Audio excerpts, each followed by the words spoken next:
All right, everyone, welcome to Brandon at Random Reviews, covering one unsystematically chosen city at a time. Today's episode, Grand Ledge, Michigan, my hometown. The mid-Michigan town was settled by Henry Trench in the mid-19th century and had been noted for the several small islands on the river that divides the town, as well as the sandstone ledges or rock formations along the river for which the town is named. Toward the end of the 1800s, the town gained access to railroad traffic, and the Seven Islands Resort was built. Then, after a couple different owners, a man named Julian Scott Mudge purchased the resort in 1880. Mudge recognized how important it was to try to prevent flooding of the resort by the Grand River, so he facilitated building a dam. Hey girl, are your parents beavers? 'Cause damn. The resort became quite popular, especially when a train trestle or high bridge was built to allow the railroad to reach the part of town south of the river. It is estimated that as many as 70,000 people per year were visiting the Seven Islands Resort in Grand Ledge, and the city became the second in Michigan to get electric lights. You might be wondering what the first city in Michigan was to get electric lights. Lansing, or maybe Bay City, depending on who you ask, and that might be more disappointing than anything you would have ever guessed. By 1891, which for those of you keeping score at home is 11 years after Mudge bought the resort in 1880, he built a roller coaster on the islands. Wikipedia speculates that this was quote-unquote probably the first one built in Michigan,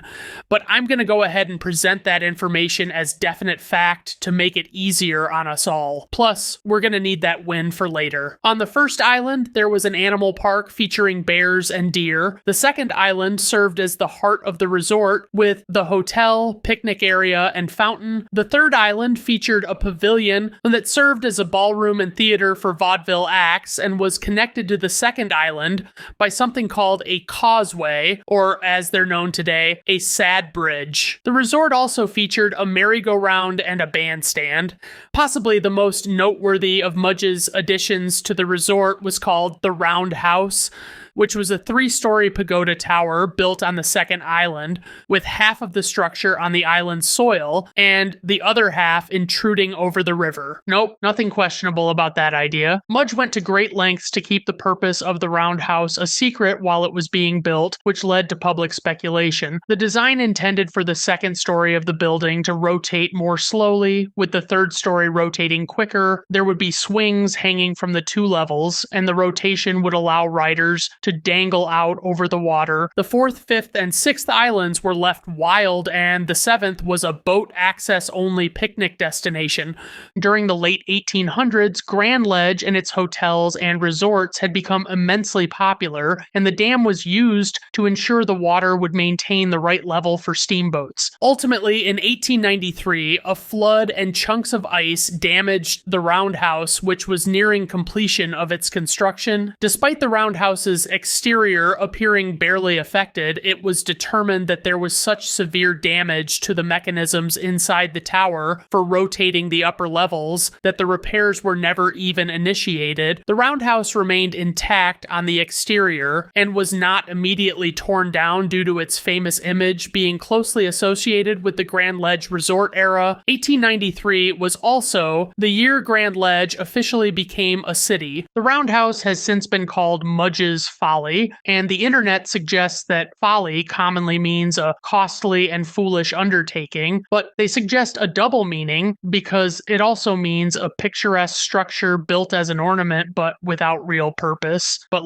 I don't know, maybe don't build a dam and raise water levels for boats and then build a building that is halfway over the water and act like that couldn't possibly pose a problem. And it's been over 100 years since Julian Scott Mudge shit the bed with his half-baked, mechanized, mediocre swing set tower, and Grand Ledge has managed to limp on ever since. Today, this small city has a staggering 4 commercial auto parts chain stores within a mile of each other. There is an Italian restaurant downtown named Eugenio's that is very popular. Toad's LLC is fucking solid for a lighter meal, and Crossroads Barbecue, which was pretty good when it originally opened, then they suddenly closed. Then after a lot of dicking around and teasing with with catering services. They reopened, and ultimately, every kind of food I ever tried there after that was severely disappointing, especially for the outrageous price points on the menu. We lost our beloved Felpesh Food Center, but gained a Meijer. Fitzgerald Park west of town is delightful and allows access to the ledges and has a car show every year. Let's see,